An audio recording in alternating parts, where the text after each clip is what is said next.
صحیح بخاری حدیث نمبر 144۔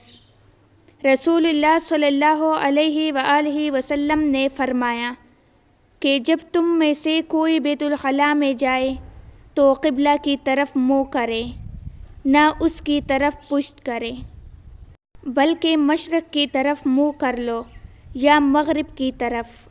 صحیح بخاری حدیث نمبر 145۔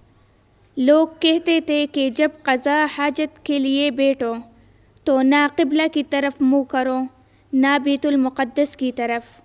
یہ سن کر عبداللہ بن عمر رضی اللہ تعالیٰ عنہ نے فرمایا کہ ایک دن میں اپنے گھر کی چھت پر چڑھا تو میں نے حضرت صلی اللہ علیہ وآلہ وسلم کو دیکھا کہ آپ بیت المقدس کی طرف منہ کر کے 2 اینٹوں پر قضاء حاجت کے لیے بیٹھے ہیں۔ پھر عبداللہ بن عمر رضی اللہ تعالیٰ عنہ نے واسع سے کہا کہ شاید تم ان لوگوں میں سے ہو جو اپنے چوتھڑوں کے بل نماز پڑھتے ہیں۔ تب میں نے کہا خدا کی قسم میں نہیں جانتا کہ آپ کا مطلب کیا ہے۔ امام مالک رحمہ اللہ نے کہا کہ عبداللہ بن عمر رضی اللہ تعالیٰ عنہ نے اس سے وہ شخص مراد لیا جو نماز میں زمین سے اونچا نہ رہے، سجدہ میں زمین سے چمٹ جائے۔